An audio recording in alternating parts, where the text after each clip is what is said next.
The show starts in 3, 2, 1. There goes that man's jock strap.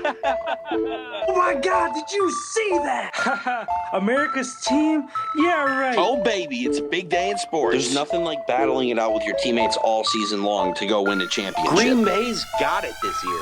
Huge move for them. I think it's going to be a game changer. We have a lot to talk about this busy week in the sports world. Welcome to the In a League of Their Own podcast. The In a League of Their Own podcast is brought to you exclusively by YouTube. By Golf Kicks, Screw Your Shoes. By Anchor, the easiest way to make a podcast. By Canadips, a CBD pouch crafted and manufactured in Humboldt, California. And by Streamer Loot. Check out the In a League of Their Own merch line today. Welcome to the show. Here are your hosts, Austin and Collin. Hello, everyone, and welcome to episode 109 of In a League of Their Own podcast. And today's interesting sport fact takes us back to 1980-81 season, where Wayne Gretzky currently set the most assists in a season with 109. This would be the start of his torrid pace, as in the years to come, 81-82, he'd set the record at 120. The following year, he would set that at 125. The following year, he would set that at 135. And then the following year, which was his all-time career best year, he set that with 163 assists. And he did that from 1980 all the way to 86, every single year setting the record. Jeez. So that's why they call him the Great One. With 160 some assists, did he have a 200-point season? I think he had 212. Because, I mean, yeah, because it'd be like 50 goals.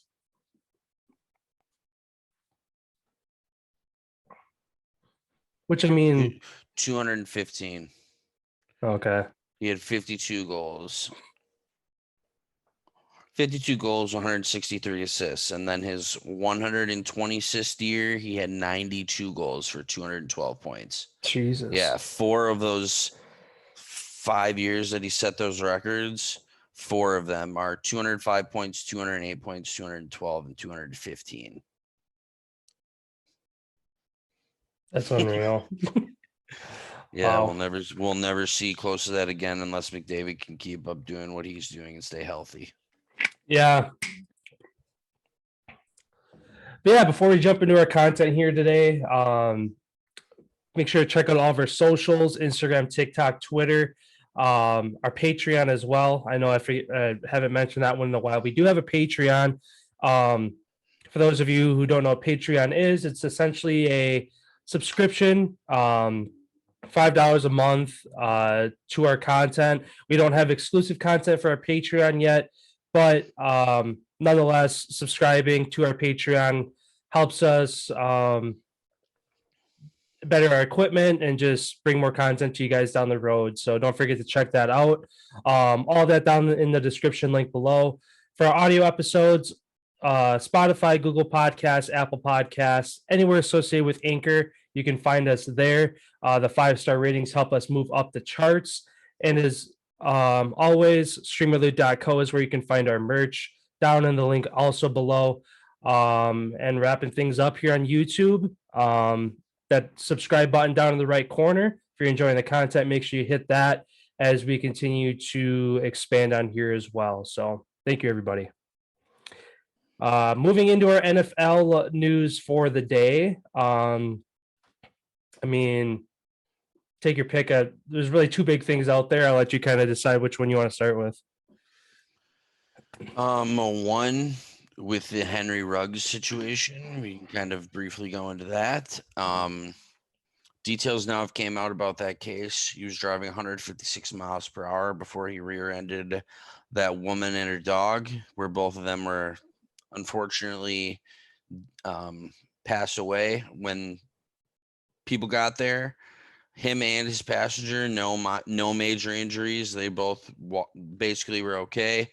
Also, I've seen 3 different reports on blood alcohol.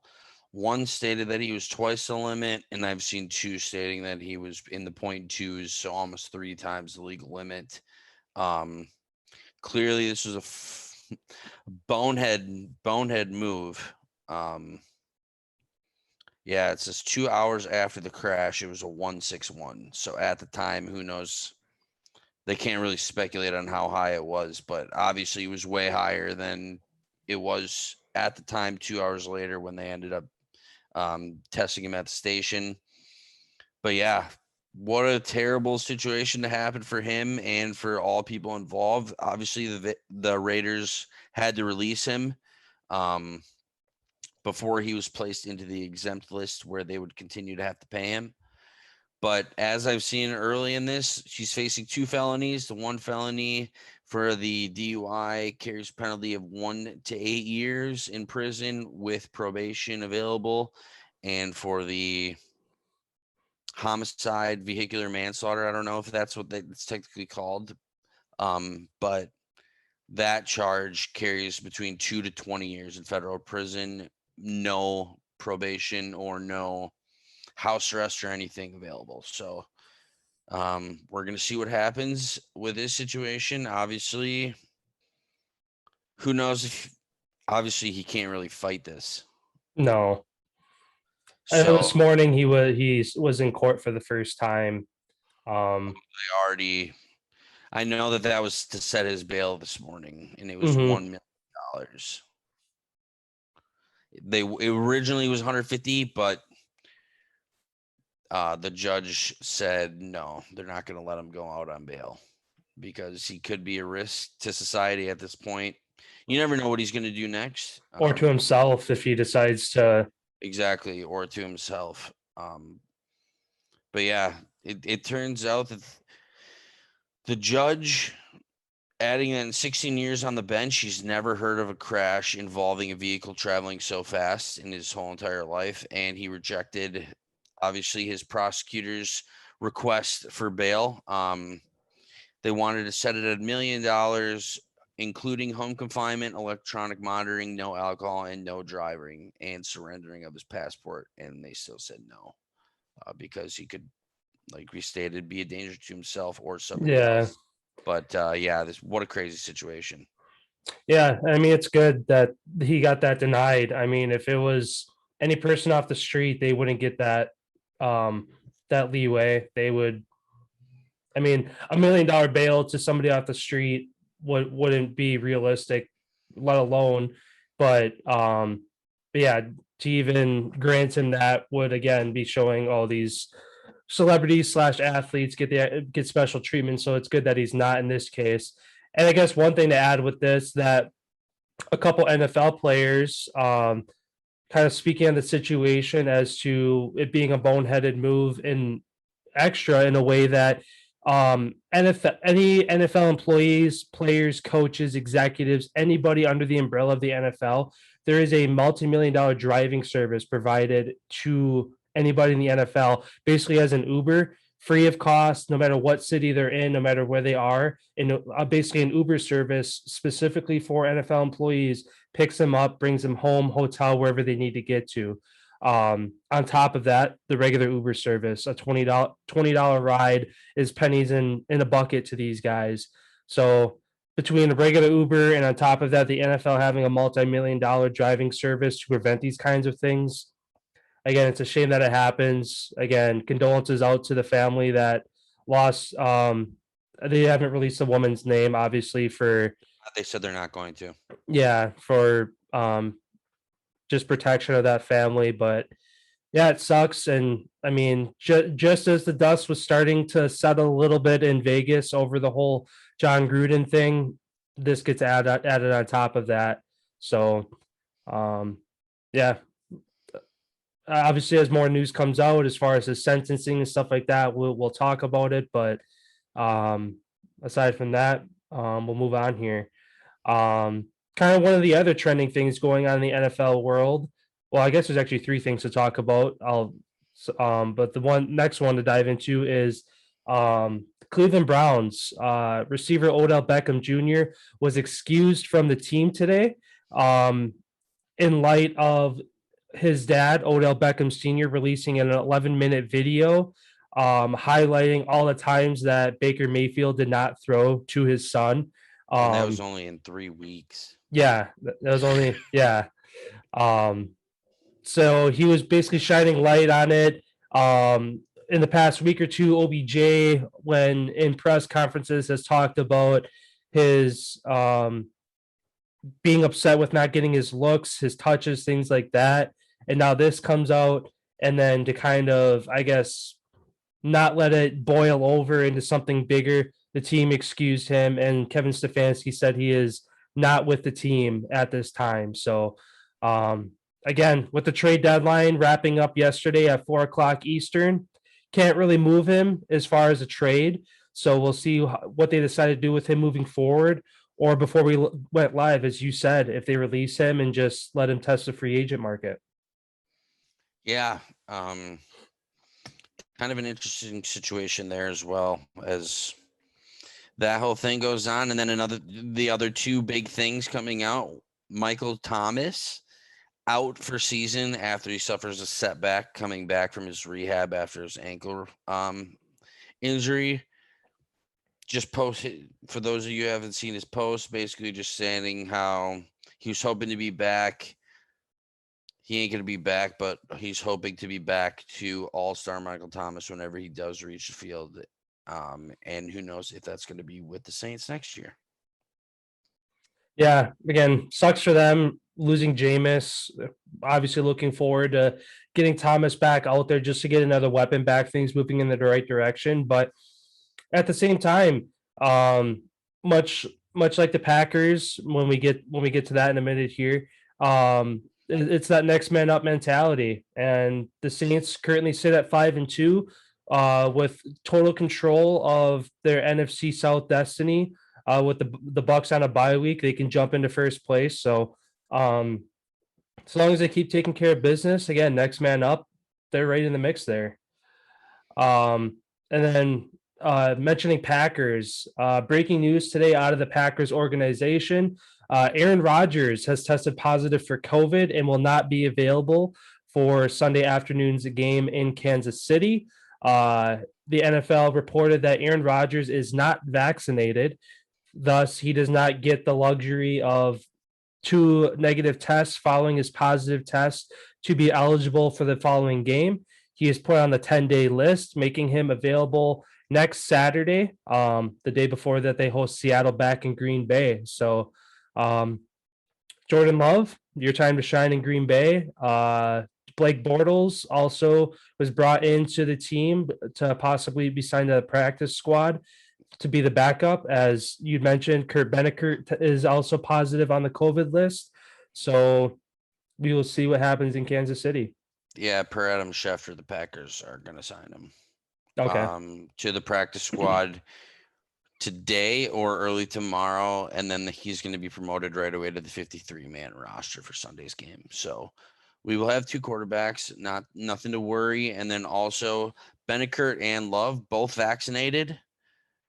Yet again, going to show that even a vaccinated player can have COVID and cause a downfall of a team for a week or 2 weeks, depending on how many people. I know with this situation coming out, I know the Giants are retesting everybody in their whole organization going ahead of their games Sunday because, 1, they can get a win. 2, they might have to forfeit. That it would be a forfeit because of all the people who are hurt on the team. So it's going to be interesting. Yeah, I mean, we're into week 9. I mean, knock on wood, we haven't seen the team have to forfeit a game yet. Hopefully the Giants aren't that first team. But again, with the injuries that they've had, they're already depleted. If COVID comes and wipes out everybody else, we might see the first team to have to forfeit this year, which hopefully doesn't happen. But yeah, I guess kind of other injury news. Christian McCaffrey, eyes a return this Sunday after dealing with his hamstring injury that he suffered a couple weeks ago on Thursday Night Football against the Texans. He is in the questionable, probable range right now. They haven't said he is a full go for Sunday, but they're looking to try to activate him between now and Saturday. So hopefully see him back and obviously try to turn around that Panthers team who's been struggling as of late. Yeah, and another big addition back to the lineup, quarterback Kyler Murray, quoted should be good to go when the Cardinals take on the Niners in Week 9. He still has yet to practice after the injury, but he said it was just a sprain. Everything's kind of good to go. It's basically just getting the ice down, getting the swelling down, getting all that down. But yeah, he'll be good to go, and he ain't gonna miss a beat. Yeah. And then I guess kind of highlighting a couple things. Again, trade deadline wrapped up yesterday afternoon. Not a bunch of crazy moves. I mean, there are a couple moves to mention, but some names again. OBJ stays put in Cleveland. Deshaun Watson stays put in Houston, as that was kind of expected up until the leading days. Last week, there was still some toss-ups of, oh, he might still move. That got shut down late last week. A couple moves. Deshaun Jackson, who was displeased with his touches and involvement on the Rams team. The Rams waive him ahead of the trade deadline. So now he's a free agent. We'll maybe see him find a landing spot in the coming days. The Steelers trade Melvin Ingram to the Chiefs. Big move for the Chiefs. That defense has been struggling on all fronts. They're in the bottom 5 of the league right now for total defense. Obviously, a loss for the Steelers. That defense has been kind of keeping them in games. So losing the vet Melvin Ingram, we'll see how they adjust.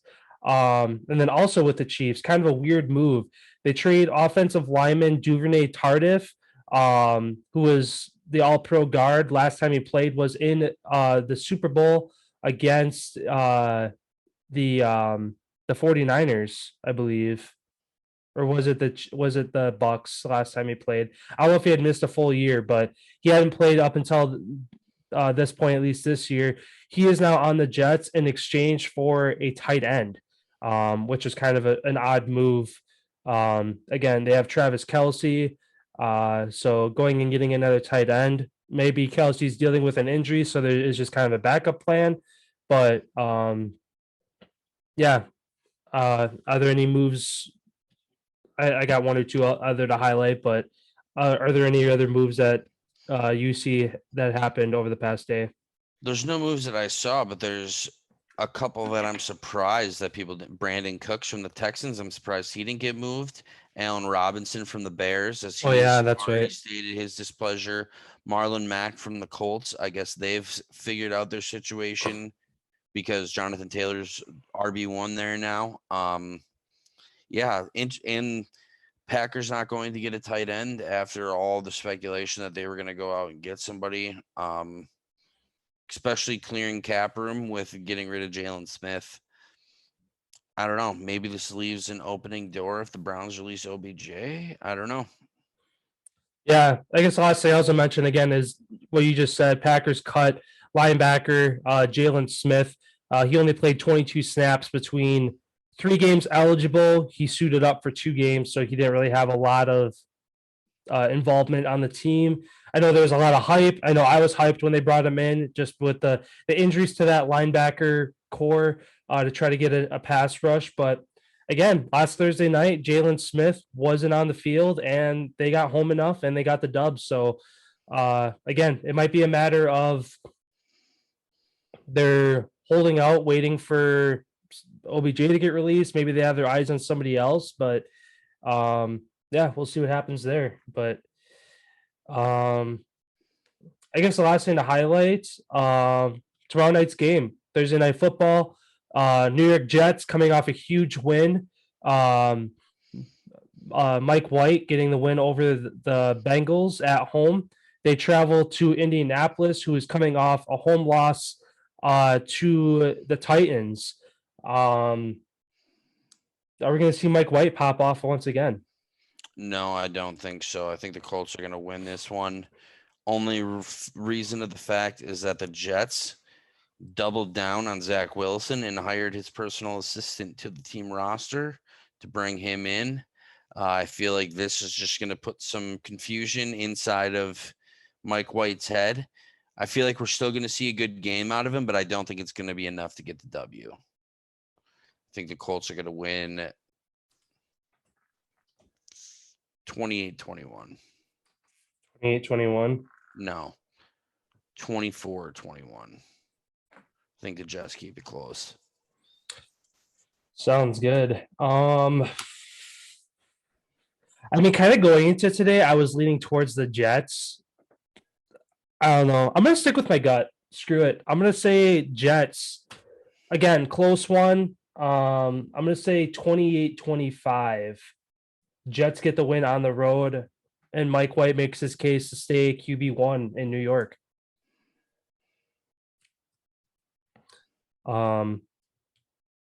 Yeah, kind of another. Well, I mean, football is football. All games are fun to watch, but we were kind of blessed with a fun one last Thursday, and then now we're back to a 2-5 versus 3 what are the Colts 3-4 team, but 3-5.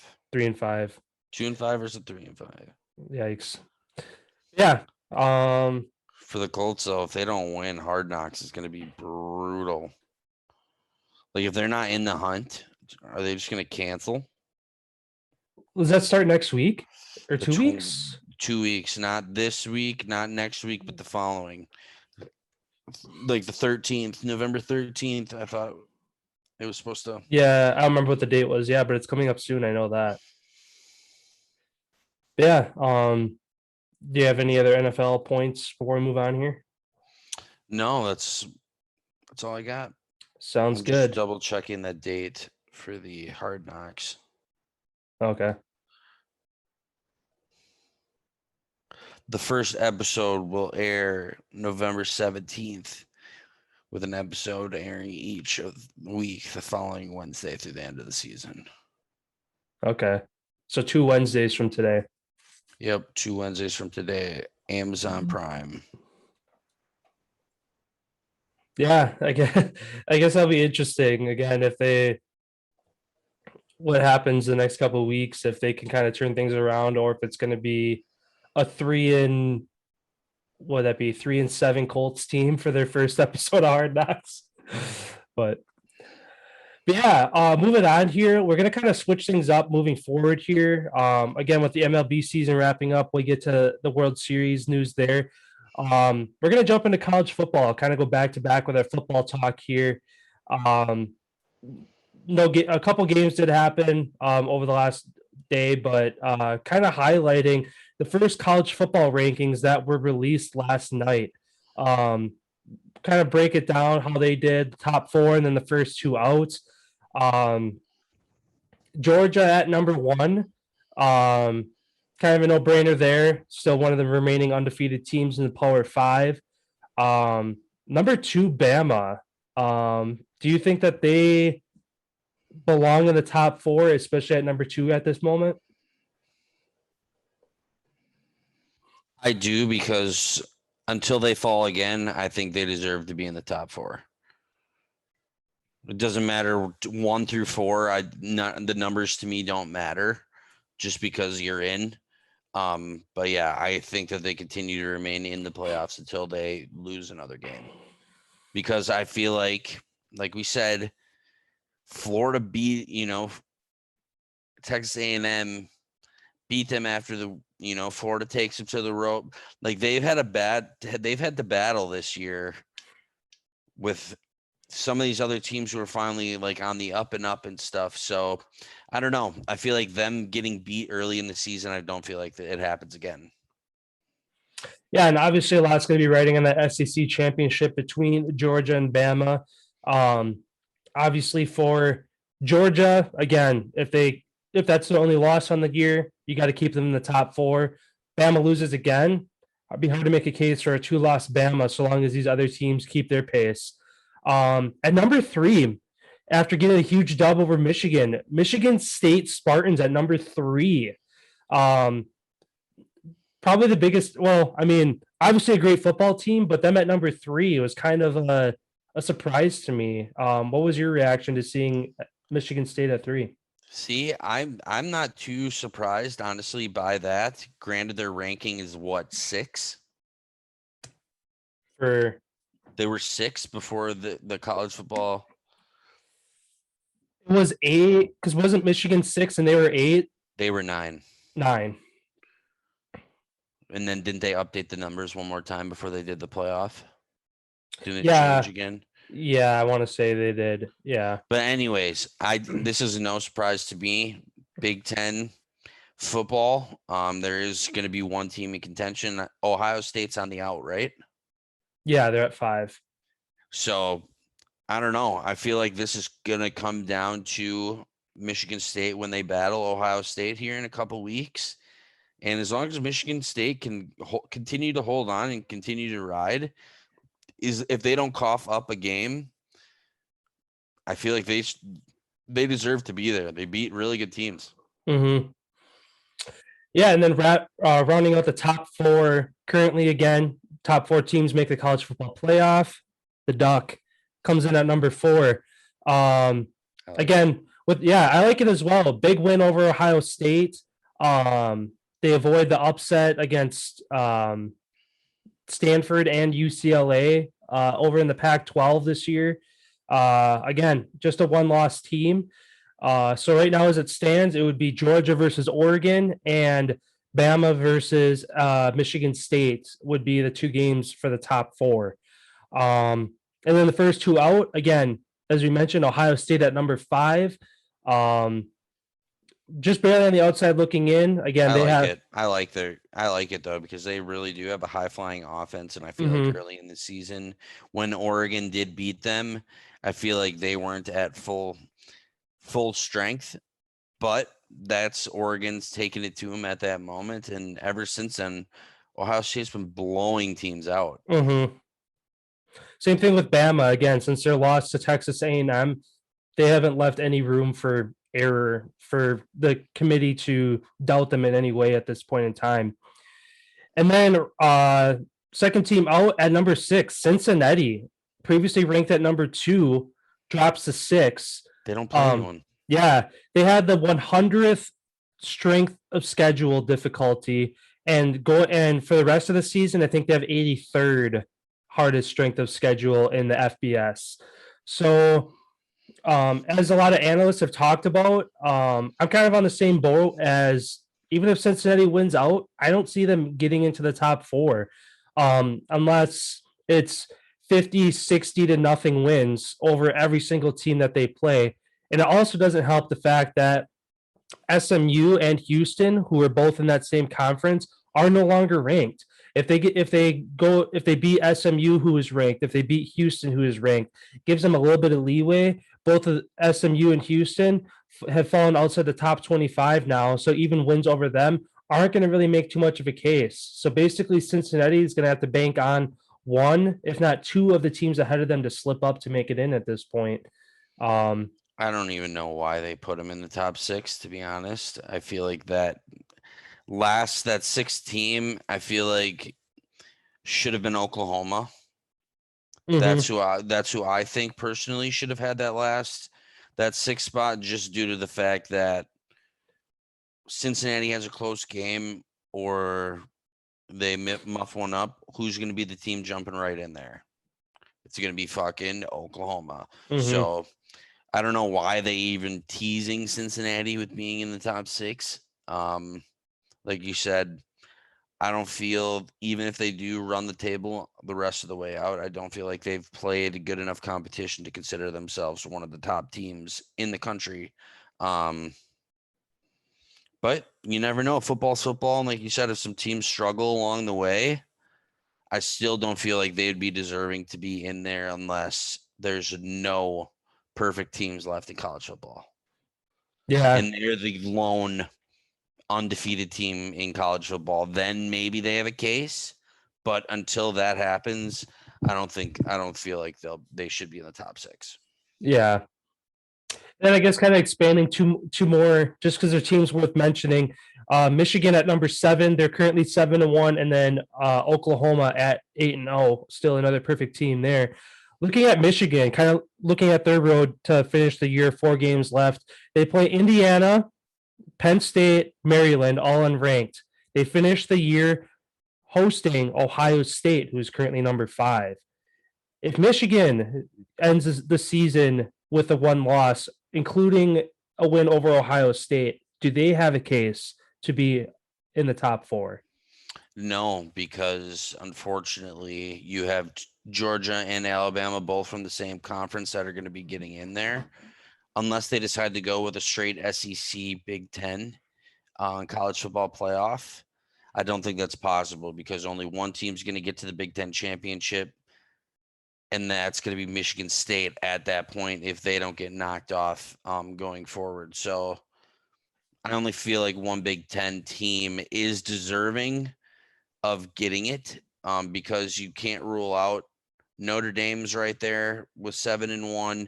Like there's a handful of other teams who are right there on the edge that you could give the nod to. Texas A&M beating Alabama if they, granted they've had their couple hiccups and whatever, but I don't know. I feel like it'd be it'd be something to at least have a mention for, having 2 teams, 1 loss, only one's going to be able to get to the Big Ten because of the head-to-head matchup where Michigan State won. What do you do with Michigan? Like they're still really good, especially if they do beat Ohio State at that point where both teams are 1 loss at that point. And if they do beat that Ohio State team, they could make a case, I just don't feel the committee is going to go with just 2 conferences though. Yeah, that makes sense. And then again, last team to really mention here, Oklahoma. They're actually 9-0, not 8-0. Again, over in the Big 12, not a ton of competition. They actually have a bye week this week, so they will not play until next Saturday when they go to number 12 Baylor. And then they play Iowa State, who's unranked, and then they finish the year again with the in-state matchup, Oklahoma State. Oklahoma State, again, is also number 11. I feel like they're going to lose one. Yeah, I mean, at Baylor and at Oklahoma State, those are 2 tough road games for Oklahoma. And Iowa State's no easy breezy. Yeah, they took the Hawkeyes to OT. Yeah, they were in the top. They were at the beginning of the year. I want to say that they were number 9. They were 7 to start the year, and then when they played Iowa, it was 10 versus 9, and then they fell to 14, and then a couple weeks ago they lose to Baylor, which drops them out of the top 25. Which went to overtime. Am I correct? Or end of the game? It was a really close scoring. Yeah, game. Baylor 31, Iowa State 29. Yeah. So they've held these top teams right on the ropes, and they don't have an easy breeze the rest of the year. But yeah, this is going to be cool seeing how this all shakes out. Yeah. And I guess the last team to mention, again, not any college football playoff implications, but our Wisconsin Badgers get back into the top 25 at 21. Not deserving. Yeah, I was kind of surprised. I thought that they would have to at least win 1 more game, which they have a chance to this week. They're on the road at Rutgers, a team who they don't play very often. Last time they played each other was 2018, back when Jonathan Taylor was at the helm of that Badgers team. So, yeah, I mean, if they can improve to 6-3, and again, I mean, if they win this week, I don't see them making any big jumps, but also you never know. A bunch of teams ahead of them could lose 40 to move up. Yeah, just because they already have 3 losses. Yeah.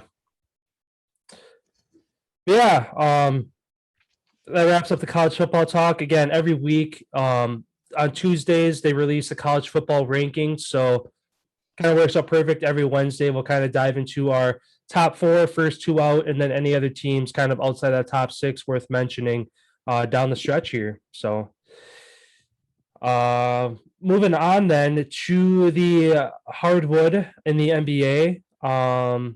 What you got over there? Only thing I got today is that Chris Paul passes Steve Nash and becomes 3rd on the all-time NBA assist list.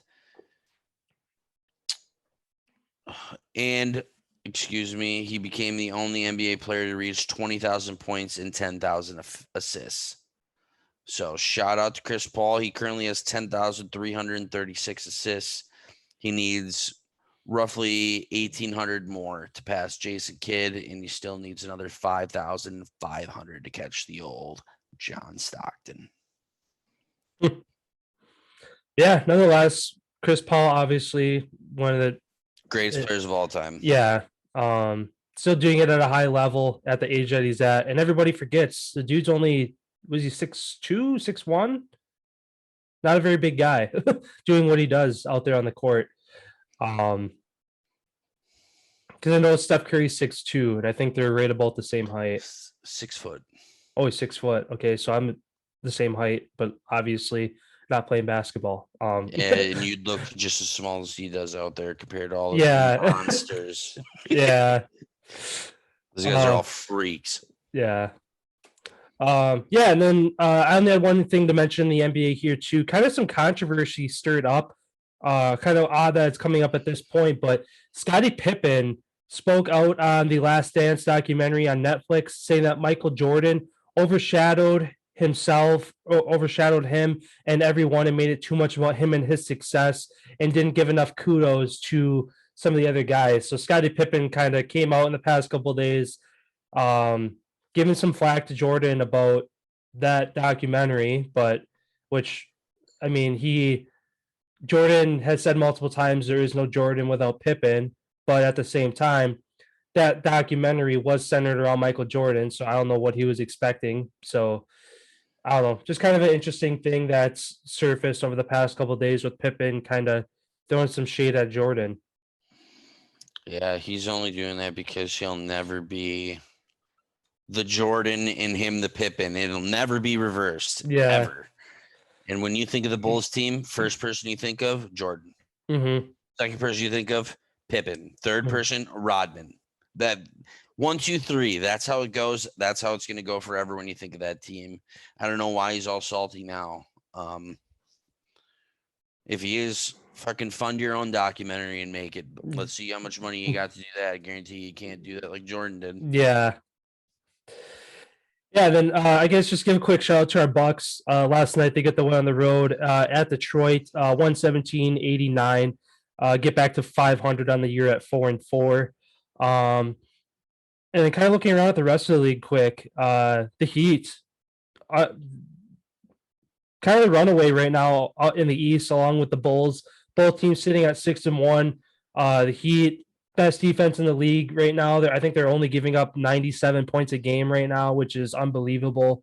And then over in the West, Utah at 6-1, and then the Warriors, again, without Klay Thompson, they sit at 5-1, second best record in the West. They kick off tonight at 9:00 against the Hornets, and the Warriors are coming off 3 days of rest, so they usually play well coming off a long rest period. So, kind of a couple teams worth mentioning. Again, it's super early in the year. Really, until you get to that 20-30 games played mark, you start to see the separation.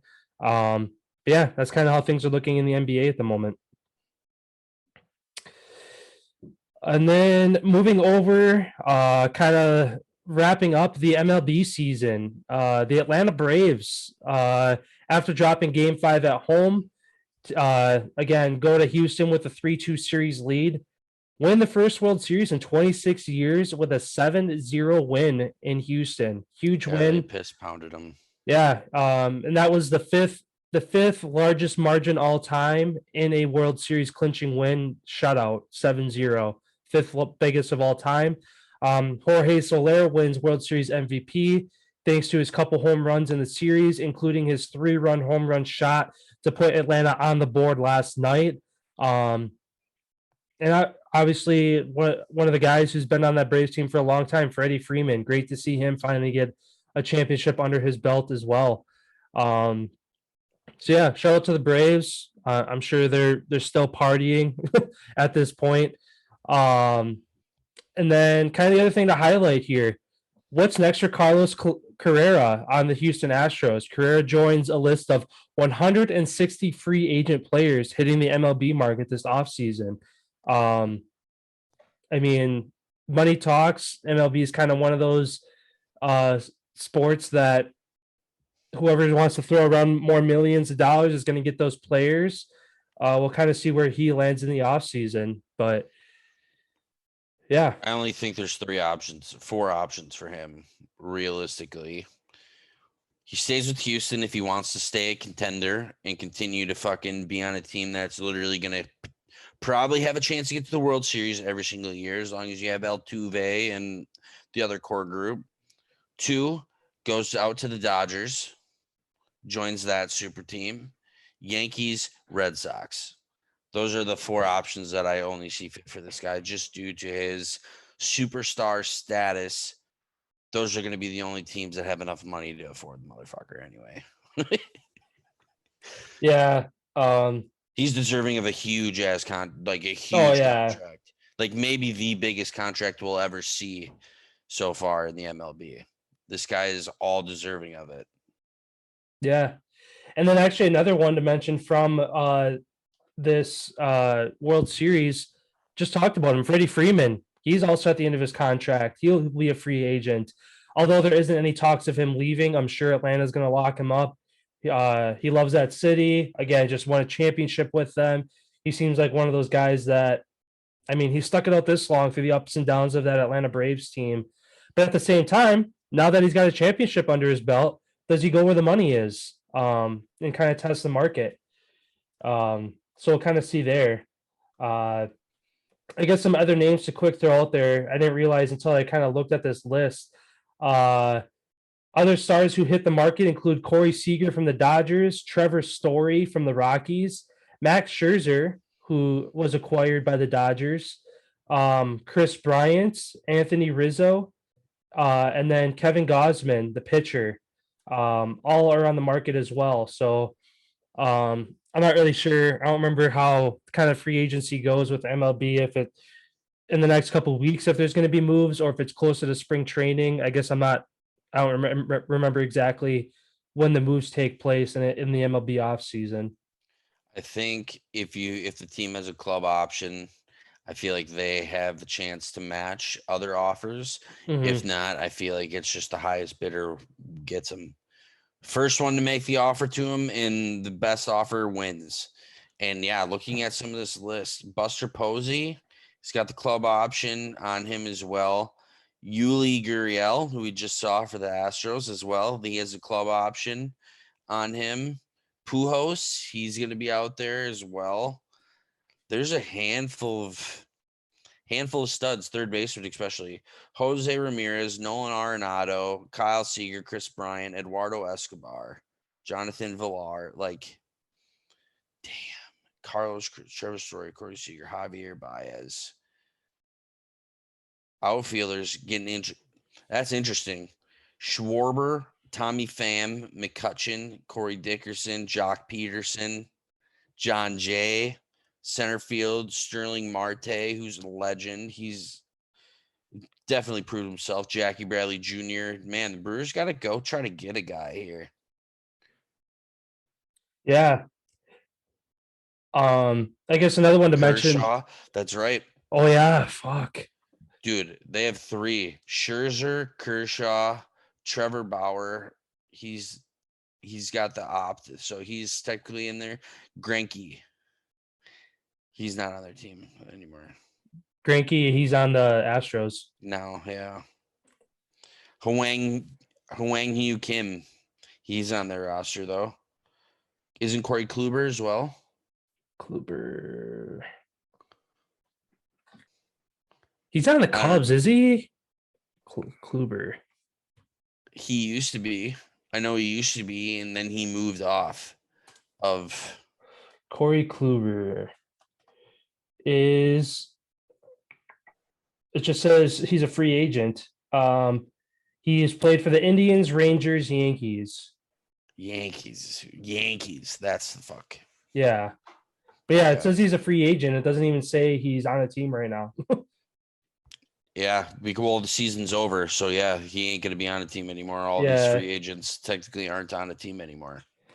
Yeah. And then another pitcher to throw out there, again with the Astros, even though he's dealing with his Tommy John surgery he had, Justin Verlander.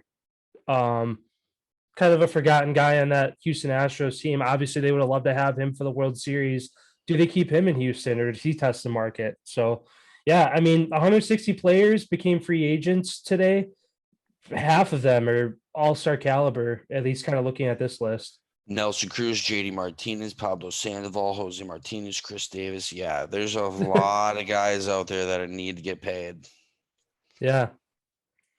Yeah, I guess kind of wrapping up our MLB talk again, as breaking news happens in the MLB world, we'll definitely highlight it, but we won't really have this solidified segment every day kind of moving forward.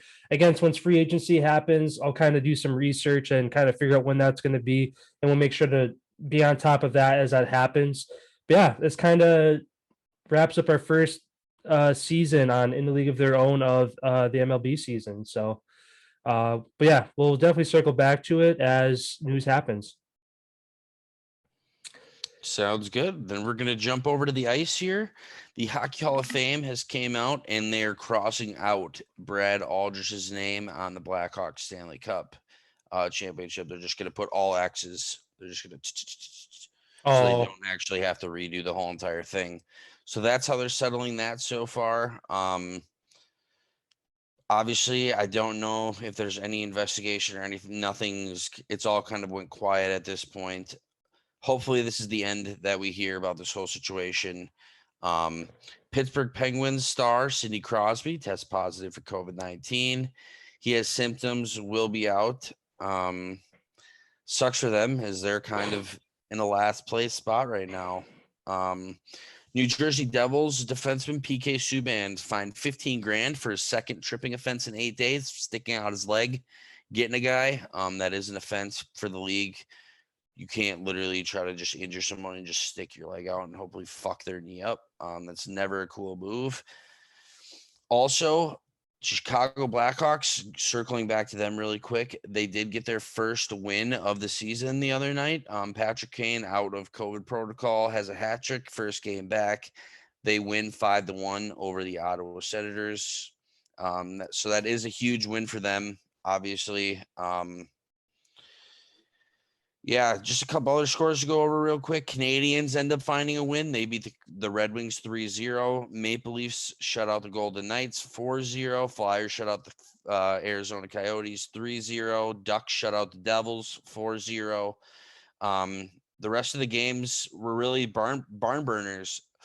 Jets over the Stars in a shootout, Predators over the Flames in overtime, Wild over the Senators in overtime, Canucks over the Rangers in overtime, and then the Sharks, the only lone game yesterday, not a shutout or overtime, was the Sharks over the Sabres 5-3. Jack Eichel news has started up, and I heard 4 potential destinations: Boston Bruins, Winnipeg Jets, Calgary Flames, and Vegas Golden Knights. So those are the 4 teams that I heard circling right now. Latest rumors out of Buffalo. No one has any idea where these rumors are coming from. No one has any idea what's going on. And this is in wake. All those 4 teams all said that if he comes there, he can get a surgery, whatever surgery he wants. And there's going to be no debacle on, no, you can't get this. Yeah, you can get this. They're basically told him, hey, come here and you can get what you want. So, yeah, that's really interesting. Yeah, I don't really have that much more to really go over here. Besides New York Rangers defenseman Adam Fox signs historic NHL contract. He locks down the bag. He's signed through the 28-29 NHL season, 7-year deal, and the average annual value of the contract is $9.5 million a year. This is unbelievable. Obviously, set the bar, keep making more money, keep pushing those contracts so everybody can continue to get paid more. Was the best defenseman in the league last year. Obviously, I'm going to put his name in the conversation just as I did. I think it was on Monday. I brought his name up as potentially going to be right there again for defenseman of the year. So, yeah, that's kind of all I really have right now. Not a ton going on. Just Two more things real quick. Jonathan Drouin, after being hit in the head by a slap shot yesterday, he is day-to-day. People didn't know. Originally, they potentially were going to have him out for unlimited amount, like an undisclosed amount of time. Turns out he woke up this morning, feeling fine. Everything's kind of good. So shout out there that he's going to be back. And then biggest shout out of them all, wrapping up the hockey news here. Pekka Rinne is to have his number 35 retired by the Nashville Predators on February 24th. So shout out to him on his great season. He returned over to Finland and to be back home. He will be traveling over to Nashville in February for the ceremony. And just one of the classiest, best goaltenders that we've seen in the last 20 years. Hell of a career. So I'm glad that the Nashville's, embracing you for everything that you've done for them. And then rounding it out real quick, only undefeated team still left in the NHL is the Carolina Hurricanes. They're 8-0. Connor McDavid and Leon Draisaitl, his line mate, both are atop the NHL with 17 points now. Ovechkin's still stuck at 15, and he still has 9 goals, currently leading the league. McDavid and Draisaitl both right behind him with 7. So, yeah, they keep putting up the points. Ovechkin keeps scoring goals. Do the Blackhawks, do you think the Blackhawks end Carolina's winning streak tonight in Chicago? I want to say no. I mean, obviously, Patrick Kane being back on the ice is huge for them. Hat trick, first game on the ice. It's like, I'm back. Like if anybody had any doubt about him, I don't know. I don't think that the Blackhawks are going to be the team to do it. Sounds good. And then how many points combined do you think Draisaitl and McDavid have tonight against Nashville? 6. That's a good number. I was going to say 8. I'm going to say that's a little 6. Risky. That's a little risky. Yeah, 6. 6. I'm going to say they get 3 goals combined and 3 assists between the two of them. Yeah, I'm gonna go 5. I'm gonna say McDavid has actually points combined. Actually, I'm gonna go 8. I think McDavid's gonna have 5 points and Draisaitl's gonna have 3. So, all right. Thanks everyone for stopping by. We do have a special announcement to bring up. We'll do that on Friday for Feel Good Friday. We'll bring that up here. But yeah. Thanks, everyone, for stopping by, coming for the episodes. We're going to continue to update it and redo that all for you guys. Happy Hump Day, and we'll see you guys on Friday. See you Friday.